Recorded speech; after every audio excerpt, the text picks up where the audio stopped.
Not yet, Dan. It's too early. Fowler. I said not yet, Dan. Fowler! Oh. It's just you, sir. Why are you waking me up so early? You're supposed to pull the express and you are running late. Remember yesterday? Fowler remembered that the day prior he saved Robert from a near accident, and his reward was the express for his heroism. Oh yeah, that. I'll get right to it. And Fowler chuffed away quickly, trying to make up for lost time. Later, Fowler found his coach and gave it a big bump. Ow! Watch where you put your buffers! Watch where you sit. And besides, I don't have time to argue. I'm already running behind. I couldn't care less if you were running behind, based on how rude you are. Fowler couldn't think of a comeback, and just decided to pull his train into the station. When Fowler reached the station, he was greeted by two passengers. Where's Dan? He's supposed to pull the express. Well, you see. Yeah, where has he gone? I hope he's okay. Guys, he's alright. He's a strong engine. He'll be okay. Guys, I'm pulling the express today. The two passengers looked at Fowler, then to each other, and they began to snicker and chuckle at each other. You pull the express? Ha! I don't see you leaving the platform without straining. The express would be far too heavy for a puny tank engine like you. And the two scurried away onto the train. What if they're right? Don't listen to them. They're just trying to annoy you. Why do you care? I thought I was being rude to you.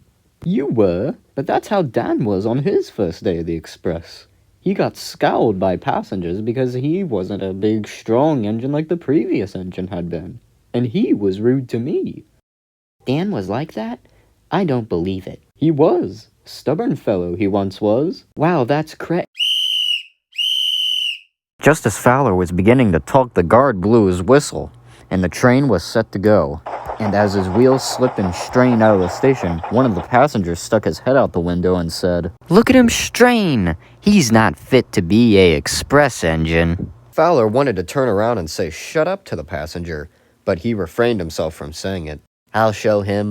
I'll show everyone I can pull the express just as good as Dan can. Later down the line, Fowler began to go slower and slower, until eventually he came to a standstill. What's going on? I thought this was the express, not the Pony Express. I can't pull this train. It's too heavy for me. As expected. Puny engine can't do nothing. Fowler was beginning to get cross, but something inside him urged him to continue on. So, wheel turn by wheel turn, he slowly began to pull the express once again. I'll get to the next station or bust. I think I'd rather see him bust. Into a million pieces, ha-ha. Rotten riders. And Fowler chuffed along. As Fowler chuffed down the line later that day, he saw something up on the line ahead. It was a dog resting on the main line. Fowler slammed on his brakes and came to a gentle stop. Phew, that could have been a nasty accident. You really need to learn to stay off the tracks, little fella. The dog said in return. Why is this train stopped? Are you trying to get us killed here? As the passenger was about to say another word, Fowler had had enough. Listen here, you. I've been listening to your moaning and whining all day, and I've had it. As far as I'm concerned, you can all stuff it and at least give me a chance on my first day. The passengers felt bad about what they did to Fowler and wanted to set things right. They sat back down in their seats and waited for Fowler to go. As soon as the dog was off the rails, Fowler set off again. Fowler chuffed and chuffed, getting more and more tired, but persisted he moved on.